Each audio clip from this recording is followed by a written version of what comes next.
고맙습니다. 주후 7세기경에 이슬람 교도들이 세운 사라센 제국이라는 나라가 있었습니다. 그 제국 시대에 압둘라만 3세라는 사람, 이 황제가 있었는데, 이 황제가 정치를 잘해서 이 황제가 제위에 있었던 기간에는 이 사라센 제국이 아주 흥왕했던 그런 시기였다라고 합니다. 1년에 그 나라의 수입이 약 오늘날로 환산하면 한 1,000억 정도 되는 그런 1년에 수입을 올릴 정도로 나라가 부강한, 또 모든 국민들로부터 존경을 받는 그런 왕이었습니다. 그의 아내는 3,300명 이상이었고 자녀들은 600명이 넘는 어마어마한 그런 가족을 거느린 가정에서도 성공한 그런 왕이었습니다. 근데 이 왕이 이제 마지막에 죽기 전에 자기 인생을 통틀어서 행복한 날수는 과연 며칠이나 됐을까라고 하는 것을 계산해 보더니 40년 재위 기간에 왕노릇을 했는데 그가 행복한 날수를 계산해 보니까 단 14일 뿐이었더라라고 하는 고백이었다고 합니다. 이렇게 외적으로는 부족한 것이 없는 아주 멋있는 인생을 살았던 것 같은데, 그가 그 스스로 자기 인생을 되돌아보며 행복한 날수를 계산해 보니까 14일밖에 안 되더라라고 하는 고백입니다. 행복의 사전적 의미는 욕구가 충족되어 충분한 만족과 기쁨을 느끼며 사는 것이라고 정의합니다.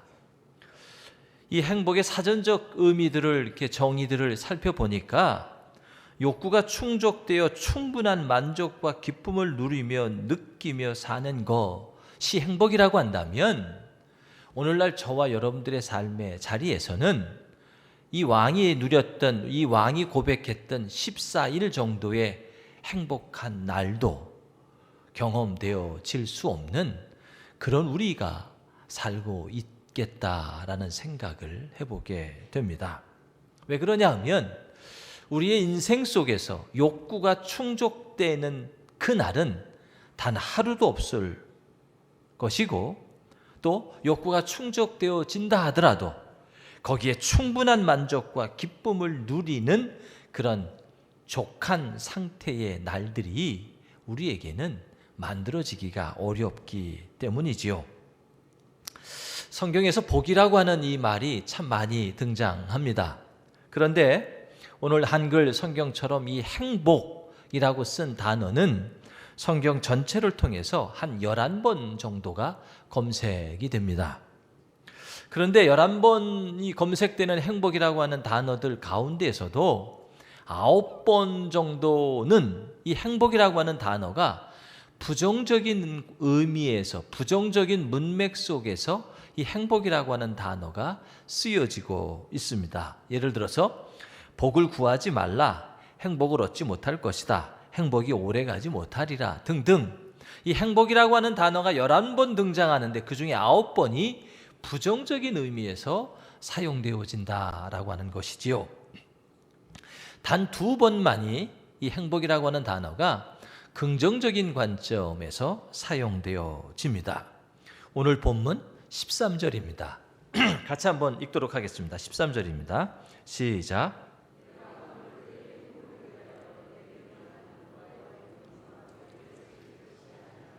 네, 13절에 보면 내가 오늘 내 행복을 위하여 라고 이렇게 기록합니다. 또 신명기 33장 29절에 보면 이스라엘이여 너는 행복한 사람이로다 이렇게 기록하고 있습니다. 이 두 귀절에서만 행복이라고 하는 단어가 긍정적 관점에서 사용되어지고 있습니다. 오늘 우리가 읽었던 이 신명기 본문은 모세가 마지막 유언과도 같은 내용들로 신명기가 구성되어져 있습니다.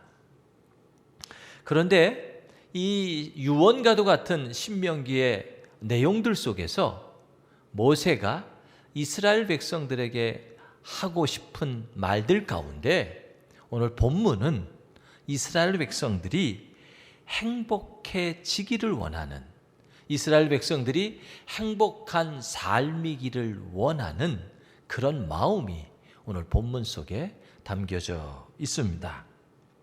본문 13절에 나오는 그 행복이라고 하는 단어의 원래 히브리적 뜻은 좋다, 선하다라는 뜻입니다.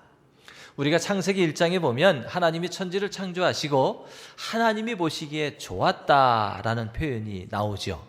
그 표현, 좋았다라고 하는 이 표현이 오늘 행복이라고 하는 이 단어와 같은 단어입니다. 그렇다면 행복이라고 하는 것은 하나님께서 저와 여러분들을 보시고 좋았다라고 인정해 주시며 좋았다라고 저와 여러분들의 삶을 통하여 봐주실 때에 우리에게 진정한 행복이 만들어진다라고 하는 것입니다. 우리는 종종 사람들의 시선을 의식해서 사람들이 바라보는 관점에 따라서 우리의 행복이 만들어지는 것처럼 생각하는 경우들이 많이 있지요. 그래서 우리의 자녀들이 잘 되든가 아니면 남편의 수입이 좋든가 이러면 주변 사람들이 참 좋겠구나, 부럽다라고 이야기하지요. 그럼 우리는 그 주변 사람들의 평가에 대하여 내가 행복한 사람이구나라고 스스로 만족하는 경우들을 보게 됩니다. 그러나 성경적 의미에서의 행복은 주변 사람들의 평가가 아니라 하나님이 저와 여러분들의 삶의 자리를 보고 저와 여러분들의 행동을 보며 보시기에 좋았다라고 평가하는 것이 우리의 삶의 진정한 행복이다라고 하는 것입니다. 행복의 조건이라고 하는 책이 있습니다. 미국 하버드 대학에서 연구한 그런 책인데요. 인간이 행복하기 위해서 필요한 7가지의 조건을 이 책에서 기술하고 있습니다. 그 첫 번째가 인간이 행복해지려면 고난에 대처하는 긍정적인 자세를 가지고 있을 때 행복해질 수 있다 이렇게 표현하고요. 두 번째는 인간이 행복해지려면 교육도 어느 정도는 받아야 된다. 세 번째, 네 번째 쭉 7가지를 담고 있습니다. 마지막 7번째가 좀 웃기면서 우리에게 시사하는 바가 있는데요. 살을 너무 많이 빼거나 살을 너무 많이 찌어도 행복의 조건에 포함되지 않는다 이런 결론을 내렸습니다. 여기서 말하는 그 살을 빼거나 찔 때 그 키로수는 5kg입니다. 5kg. 5kg 이상 살을 빼면 행복한 조건이 안 될 수도 있다라고 하는 이야기이지요.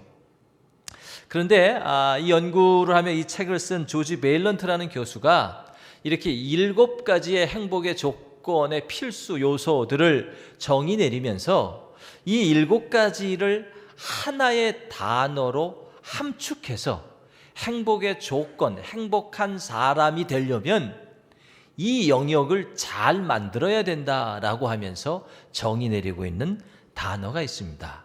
그 단어가 관계라는 단어입니다. 인간이 이 세상에서 어떤 삶의 영역에서든지 간에 행복해지려면 관계를 잘 만들어 가야 된다라고 이 행복의 조건이라고 하는 책에서는 정의 내립니다. 저와 여러분들이 살아가는 삶의 자리에 이 관계, 이것은 때로는 좋을 때도 있고 때로는 나쁠 때도 있지요. 부모와의 관계, 자녀와의 관계, 이웃들과의 관계, 우리 교회 공동체 안에서의 관계들이라 할지라도 이 관계가 영원히 좋은 관계로 만들어져 가면 좋을 텐데 그렇지 않을 때도 있다라고 하는 것이지요. 그렇기 때문에 이 관계라고 하는 영역, 즉 우리가 행복한 인생, 행복한 사람, 하나님이 보기에 행복한 모습으로 비춰지려면 내가 만들어가는 관계를 어떻게 만들어 가야 할 것인지에 대한 나 자신의 노력이 필수적으로 따라오게 된다라는 것입니다. 교우 여러분, 행복해지기를 원하시는지요? 그렇다면 나의 삶의 자리에서 내가 어떤 관계들을 만들어가며 또 그 좋은 관계들을 계속해서 이어가기 위하여 나는 어떤 노력들을 기울이고 있는지에 대하여 고민해 보실 수 있으시기를 바랍니다. 오늘 성경 본문은 행복한 사람아라고 행복한 사람이라고 이야기하면서 이스라엘 백성들이 행복한 사람들이 되기 위하여 세 가지 관계적 대상들을 설정하고 있습니다. 그 첫 번째가 하나님과의 관계입니다. 우리의 인생 속에 하나님이 보시기에도 좋았다라고 하는 평가를 받고 또 우리 스스로도 인생을 살아가면서 행복한 인생이 되기 위하여서는 그 첫 번째가 하나님과의 관계입니다. 인간은 아담의 범죄 이후 하나님과의 관계가 깨졌지요. 그래서 욥기서 22장 21절에는 너는 하나님과 화목하고 평안하라 그리하면 복이 내게 임하리라 이렇게 말씀하고 있습니다. 우리 다 같이 한번 이 말씀을 합독해서 읽도록 하겠습니다. 시작. 너는 하나님과 화목하고 평안한. 아멘. 무슨 말씀입니까? 우리가 하나님과 화목하고 하나님과 더불어 평안하기에 이렇게 예배의 자리에 나와서 예배드리고 이 설 명절 연휴 기간에도 우리가 주일을 성수하고 있는 것이 아닙니까? 라고 반문할 수도 있지요. 오늘 본문 12절에서 13절에서는 이스라엘아 내 하나님 여호와께서 내게 구하시는 것이 무엇이냐? 곧 내 하나님 여호와를 경외하여 그의 모든 도를 행하고 그를 사랑하며 마음을 다하고 뜻을 다하여 내 하나님 여호와를 섬기고 이렇게 기록합니다. 하나님과 평안하고 하나님과 더불어 화목하는 그 방법이 있다면 그것은 우리의 마음을 되돌아보는 것입니다. 오늘 읽지는 않았지만 16절에는 그래서 너희의 마음에 할례를 행하라 이렇게 기록합니다. 우리가 하나님과 화목하고 하나님과 평안한 상태에 있는가를 점검하는 그 방식은 우리의 마음의 상태를 되돌아보면 된다라고 하는 것이지요. 하나님의 백성들로서의 구별된 마음, 즉 내 마음이 세상의 가치와 욕심으로 가득 찬 상태에서 하나님 앞에 나와 예배하는 마음이 아니라 내 마음의 가장 순수함을 하나님 앞에 드리고 그리고 나의 삶을 세상의 가치와 구별되는 마음으로 하나님과 소통할 때에 우리가 진정 하나님과 평안하고 하나님과 더불어 화목하게 된다라는 것입니다. 심리학에서 로젠탈 효과라고 하는 이론이 있습니다. 이 로젠탈 효과의 이론은 어떤 거냐 하면 이런 것입니다. 한 초등학교에서 학생을 무작위로 한 20명 정도 선발을 해서 한 선생님에게 이제 반을 지도하라고 줍니다.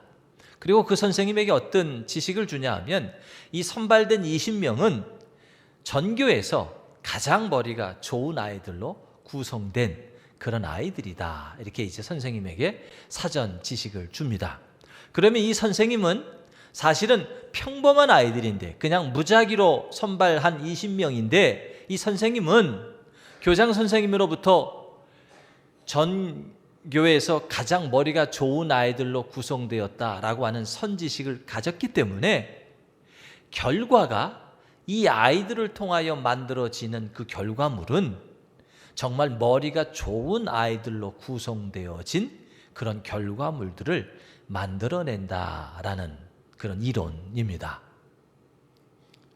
즉 누군가가 긍정적으로 평가하고 기대를 접지 않으면 그 기대에 부응하는 결과를 만들어낸다라는 뜻이 이 로젠탈 효과라고 하는 것입니다. 하나님은 저와 여러분들의 삶의 자리를 바라보시면서 우리의 삶을 응원하고 우리의 삶을 기대하시고 계십니다. 그렇다면 우리의 삶이 하나님과 화목하고 하나님과 평안한 관계에만 있다면 자연적으로 우리의 삶은 그 하나님의 기대에 부응하는 결과물들을 만들어낼 수 있다라는 뜻이기도 합니다. 올 한 해 행복하기를 원하시는지요? 그렇다면 하나님과의 관계가 평안하고 화목한 관계들로 만드시기를 축원합니다. 두 번째는 이웃과의 관계입니다. 본문 14절입니다. 하늘과 모든 하늘의 하늘과 땅과 그 위의 만물은 본래 내 하나님 여호와께 속한 것이로되.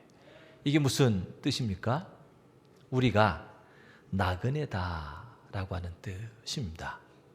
오늘 성남 성전에서도 이 나그네 삶에 대해서 말씀을 들었는데요. 우리가 이 땅을 살아가는 삶이 나그네의 삶이라고 하는 것이지요. 나그네의 삶의 특징이 무언가요? 그것은 자기 것이 하나도 없다라는 삶인 거지요. 자기 것이 하나도 없기 때문에 이 세상에 존재하는 모든 것들은 모든 사람들이 같이 공유하고 필요할 때에 사용할 수 있는 그런 것들이다라는 뜻입니다. 오늘 우리가 살고 있는 이 세상은 온통 자기애로 가득 찬 세상이지요. 자기 것, 자기 사랑만을 하기 위하여 남의 것, 다른 사람의 것은 다 도구고 수단이 되어져 버리는 그런 시대에 살고 있습니다. 그래서 온통 자기밖에 모르는 세상인 것이지요.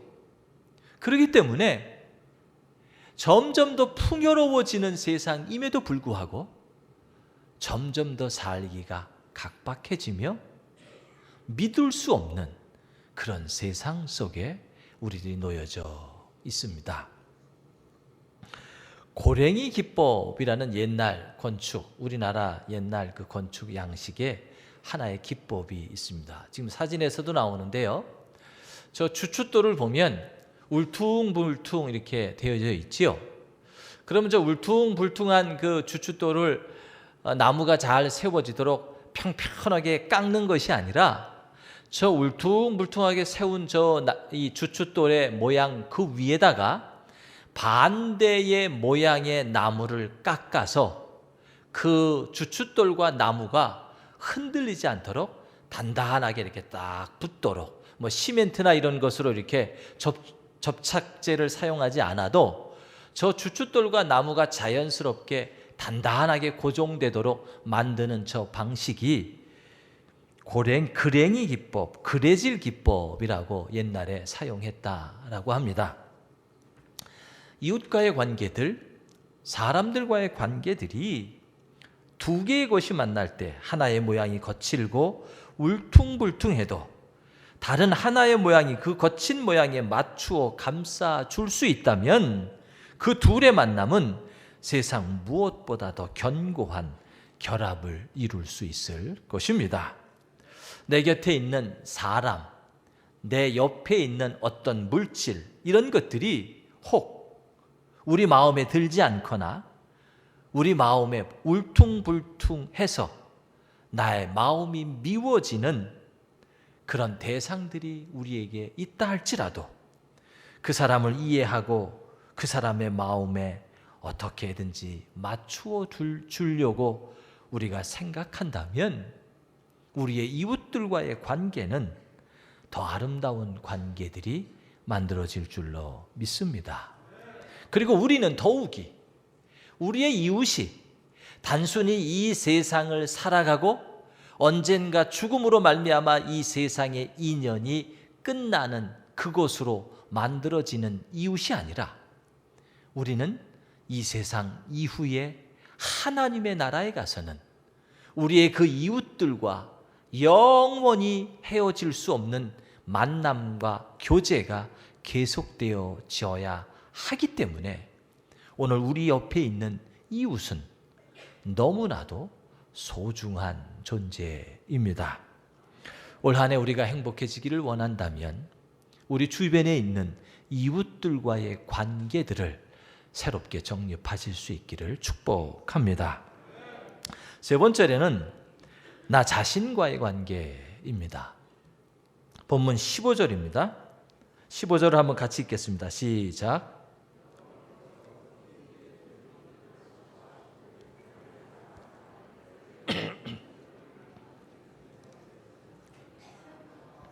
네, 이 본문을 조금 읽기 쉬운 새번역이라고 하는 성경이 있습니다. 그 새번역 성경에는 이렇게 쓰여져 있습니다. 주님께서는 오직 당신들의 조상에게만 마음을 쏟아 사랑하셨으며 많은 백성 가운데서도 그들의 자손인 당신들만을 오늘 이처럼 택하신 것이다. 이 말, 좀 전에 읽었던 이 개역 성경과 이 새번역 성경의 차이점은 오직 당신들의 조상들에게만이라는 단어와 그들의 자손인 당신들만이라는 단어가 차이가 있습니다. 즉, 하나님은 저와 여러분들을 바라보고 계실 때에 저와 여러분들 주변에 있는 사람들과 견주거나 아니면 저와 여러분들 주변에 있는 사람들과 비교해서 우리를 바라보시지 않는다라는 뜻입니다. 하나님은 저와 여러분들을 바라보실 때에 하나님과 나와의 관계에서만 우리에게 집중하신다라는 뜻입니다. 그렇기 때문에 우리들은 하나님과의 관계에서 나 자신의 모습을 비추어 보면 되는 것이지요. 그런데 사람들은 대부분 다 우리가 만들어 놓은 결과물들에 의해서 우리의 삶을 평가하고 되돌아보게 되지요. 그래서 내가 하나님 앞에 무슨 다른 사람만큼 결과물을 못 만들어 내었다라고 한다면 나도 모르는 사이에 하나님은 나를 어여삐 보시고 하나님은 나를 보기에 좋았다라고 하심에도 불구하고 우리 스스로가 불만족스럽고 우리 스스로가 자괴감에 빠지게 되는, 자존감을 잃는 그런 모습들을 많이 보게 됩니다. 그래서 우리들은 하나님과 나와의 관계에서 하나님이 보시기에 좋은 모습을 만들기보다는 자꾸 세상 사람들과의 관계에서 무언가 결과물들을 만들어서 그것 가지고 하나님과 나와의 관계에서 평가받기를 원하는 그런 어리석음이 반복되어지고 있지요. 지난주에 개봉한 영화 남산의 부장들이라는 영화가 있습니다. 1979년 박정희 전 대통령이 시해되기 전 40일 동안의 그 기록들을 추적하면서 각색해서 영화로 만든 내용입니다. 우리가 잘 아는 것처럼 권력, 명예 앞에 각자가 살아가는 삶의 욕심들을 투영해서 그 권력, 명예들을 짝사랑해가는 그런 모습들이 등장합니다. 대통령은 대통령대로 나라를 핑계대지만 결국은 자기 욕심의 그 끝을 못 내려놓지요. 그 부하들 나름대로 나라에 충성하고 대통령에게 충성한다라고 하는 명분을 내세우지만 결국은 자기의 욕심을 채우려고 끝까지 가다 결국 모두가 다 씁쓸한 인생의 최후를 맞게 되는 그런 영화입니다. 하나님은 우리 모습 그 자체를 사랑하십니다. 우리가 만들어 놓은 어떤 결과물들을 통하여 하나님은 우리를 평가하거나 남들만큼 이런 결과물들을 만들어냈으니 참 너가 이쁘구나 라고 우리를 바라보시지 않는다라는 뜻입니다. 하나님과 저와 여러분들과의 관계 안에서 우리 스스로가 우리 내면에 있는 나의 본 모습을 사랑하실 수 있기를 축복합니다. 나를 소중히 여길 때에, 나의 자존감을 높일 때에 나의 행동이 하나님 보시기에 아름다운 행동을 만들어낼 수가 있습니다. 올 한 해 세상을 좀 더 넓게 보고, 세상을 좀 더 크게 보고, 세상을 좀 더 깊게 봄으로 말미암아 올 한 해 나와의 관계가 소탐대실하지 않기를 축복합니다. 이제 결론을 내리고 싶습니다. 행복의 조건이 무엇인가에 대하여 고민하던 아주 젊은 어린 현명한 아이가 있었습니다. 이 아이가 행복의 조건이 무엇인가를 고민하다가 여러 사람을 만나서 행복의 조건이 무엇이었는지를 각 사람에 따라서 행복의 조건이 다를 것이니까 좀 물어보기로 이렇게 결정을 하고 여러 사람을 만나기 시작합니다. 첫 번째 만난 사람은 길거리에서 구걸하는 거지였습니다. 거지에게 행복의 조건이 무엇이라고 생각합니까? 라고 질문을 던질 때에 이 거지는 주저없이 돈이지, 많은 돈을 가지고 있으면 큰 집을 사고 깨끗한 옷을 입고 좋은 음식을 먹을 수 있기 때문에 나에게 있어서 행복의 조건은 돈이다 라고 이렇게 말합니다. 두 번째 사람은 부유하고 명예까지도 갖춘 남부러울 것이 없는 그런 사람입니다. 그런데 이 사람은 나이가 많고 건강에는 좀 취약한 그런 모습의 사람이었습니다. 그는 말합니다. 젊고 건강한 몸이 진정한 행복이지. 돈과 명예가 지금 나에게 아무런 의미가 없고 젊고 건강함이 행복일 거야. 이렇게 대답합니다.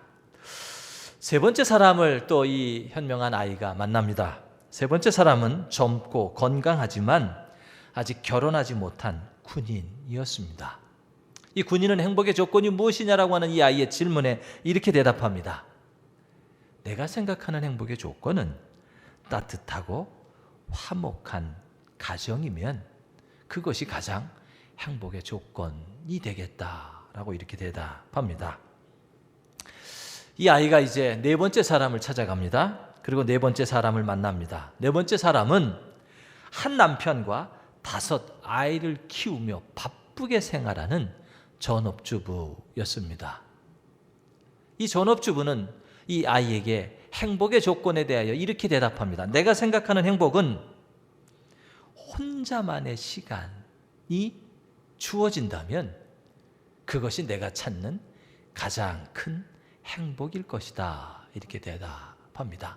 5 아이를 키우고 남편을 건사하는 일이 너무너무 바쁘기 때문에 자기 자신을 위하여 쓸 수 있는 한적한 시간이 주어지면 그것이 가장 큰 행복이겠다라고 대답하는 것이지요.